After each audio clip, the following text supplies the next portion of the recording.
the 4 o'clock football question that we are posing. Which person, not named Mike Vrabel or Drake Maye, because we know those guys are the faces of the franchise, the head coach, the quarterback, those are the most important guys in New England. Which person, not named Mike Vrabel or Drake Maye, is under the most pressure in 2025? So I will kick things off here with my draft crush, Will Campbell. I think Will Campbell is the simple answer here. It really is. The offensive line has been just an absolute crap show for this team for the last 2+ years. Vidarian Lowe, I feel bad for you, but you were out there and you were terrible. You couldn't line up. You couldn't block. All you did was hold. Poor guy. Yeah, I really feel for him. How many false starts did he have? Because he was so terrified of somebody getting the jump on him. And isn't that sad? Like, that guy dreamed probably of being an NFL left tackle, and then he got the job, and it's like, I don't want to be a left tackle anymore. Left tackle's tough, man. Yeah. It's like you see them digging in, those edge rushers, and just – they know that you're having issues, and they get in your head. Oh, not fun. Absolutely. Yeah. So now your new left tackle is the number 4 overall pick. It is Will Campbell. He has the grit. He has the resume. He started at LSU, the SEC. We all know the story of why he's here, and we also know the one reason why he's still a question mark. Because unlike Hugo Gonzalez, his wingspan is not great. It is short. He is a T-Rex left tackle. He's like a pear-shaped T-Rex. Yes, and we are going to watch. That is not nice. That's the best I can come up with. No, he is Isolate a Florida that avocado of a T-Rex. There you go. He is a pear-shaped T-Rex. That is not nice. That is your franchise left tackle. He is the most important person, not named Drake Maye on that offense. And we're going to monitor it. When July 23rd, everything. People were monitoring it during OTAs when they don't even have pads on and no one's really pass rushing and blocking. Yep. But every move that Will Campbell makes, including, I think, how he answers questions, how Drake Maye answers questions about him, that whole thing. So, Will Campbell, you want to be a franchise left tackle? You said you wanted to be a Patriot, right? That was part of the story along the way. You decided he wanted to be in New England. Well, careful what you wish for, because there is a lot of expectation and pressure on your broad shoulders. There's a lot of guy with a lot of pressure on their broad shoulders, man. Ted Johnson. I like that. That's a good one. So, yeah, mine is Will Campbell. Fitzy, you want to go up next? And one of the problems is, Andy, those shoulders do look broad, but maybe not just broad enough, hence why he got called a pear-shaped T-Rex by the former middle linebacker that dominated the center of the field for your New England Patriots. I would love to see, by the way, since we can do a lot of things with AI now, I would love to see AI Ted Johnson just bull rushing AI Will Campbell. That'd be a hell of a thing to see. How do you think you'd do, Teddy? I think I'd do all right. First couple times. I was going to say, you got one in you. Do you have a second? You got a second rep? Probably not. The first rep, I bet on me, and then after that, bet on Will. Well, he put your boy on his ass, Vrabel, right? Down there in that workout, Will Campbell put him on his ass. And Will looks like he looks like, and you know why? Because he's got heavy hands, and he looks like he's got a hard head and heavy hands, and that combination in offensive line is very difficult to just really get any kind of physical dominance over, right? Because they're like a lot of they Ted? absorb your hits, and they're like and I was going to say, like, no disrespect for you, but if you bull rush him, he probably takes that as a victory for him. That doesn't challenge his length and his long arms. But it is interesting. I think that's going to be the one move that is going to give him the most problems. Yeah, is when they get up under him. I think his lateral movement is elite. Yep. So it's what he's had problems with at LSU is guys when they get up under him and bull rush, that he gets pushed back a little bit. So that's something he's got to be careful for. Yeah, Andy, there's a guy actually on the Miami Dolphins, a team I think once we get into this kind of stuff as football at 4 o'clock leading to training camp progresses, that I think may give him a hard time if he's healthy enough. A guy like with the Jason Taylor-like length of a Jalen Phillips on the Miami Dolphins, he may actually give that could be a matchup I'm looking forward to seeing as well. Yeah. And I agree with you. I would say probably of all Patriots not named Mike Vrabel or Drake Maye, that Will Campbell has the most pressure on him. However, coming up number 2, and it's mostly because of the payday he received to become a centerpiece addition of the offseason and the defense for your New England Patriots, I'd have to go with Milton Williams, because I think he's going to be the linchpin of how this defense goes. Do I believe in him? Does Mike Vrabel obviously have confidence in him? Does Terrell Williams believe that he's going to be the leader on this defense to strike quickly, strike violently, strike aggressively, and strike often? Absolutely.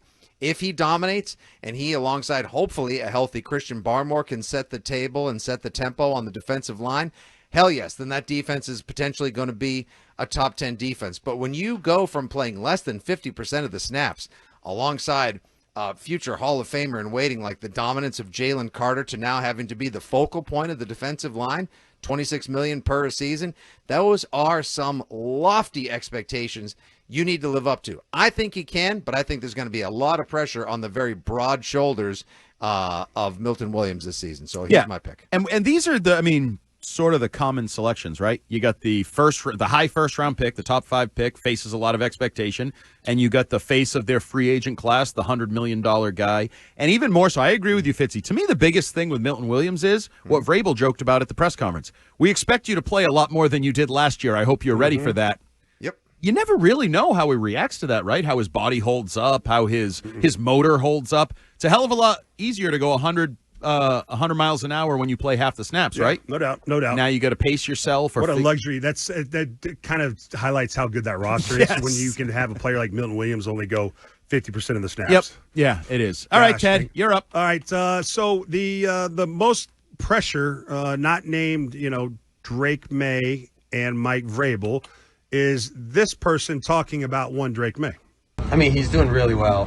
He's very smart, works really hard. I think the quarterback room in general is really, really good in terms of putting the time and effort in at this point in time of the year. And like I said, we either make a good play or we learn from the result. And so sometimes as a coach, and nobody wants to hear this, but sometimes as a coach, the negative results can actually be your best teachers because you have a play where something didn't necessarily go your way or the right way, and then you learn from it. And then the biggest key for us as we go forward. All right, bud, that's enough. That's Josh McDaniels. Obviously, you guys know his voice. Yeah. I think the most pressure is on him. If you look at the offensive rankings from last year, points per game, which is at the end of the day probably the most important. Yeah. How many points do you score? Scoreboard. 17 points. Guy had them ranked 30th in the NFL in points per game. Yards per game, which to me isn't as important, but they use it as their determination for best defenses is usually yards. Total offense, total defense. It's yards. Patriots are 31st. And then the two most important statistics there is for an offense and for defense, and you guys getting to work with me will be so tired of hearing me talk about these two different situations in football, but third down and red zone. Third down and red zone are very, very important indicators of how well your defense is and offense. Last year, the Patriots offense ranked 30th in third down at 34%, and in the red zone, 47% and ranked 30th in the NFL. So you can't get much worse than that, but the point is Josh McDaniels is being brought in here to, first off, get Drake Maye to be the franchise quarterback. I think he can be, and a lot of people do, to make chicken salad out of chicken you-know-what for an offensive line and wide receiver group and improving all these stats. So to me, it's not even close. It's Josh McDaniels who has the most pressure other than Drake Maye and Mike Vrabel for all of those reasons. This offense has been putrid for too long now.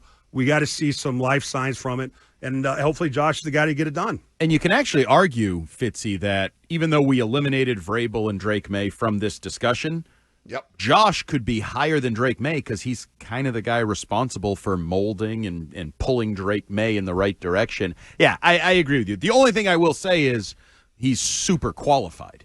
Like, we have these questions about Milton Williams. What's going to happen when he plays 86% of the snaps? Or, Will Campbell, what's going to happen when he faces a long-armed professional pass rusher? I can tell you what happens when Josh McDaniels coaches a quarterback as an offensive coordinator, save for that 1 year with Sam Bradford that stunk with the Rams. He's been good at it. If your name was Brady or Castle, speaking of Matt Castle. Tomorrow, 4:30. Tomorrow, 4:30. All right. Great get, Ted. But whether you're Matt Castle, Jimmy Garoppolo, whoever, Mac Jones, who is now a bust, who is now a journeyman backup quarterback in the NFL, with Josh McDaniels, he was a Pro Bowl playoff quarterback. So we've seen Josh get the job done, but now he just needs to get the job done one more time to take this team to the next level.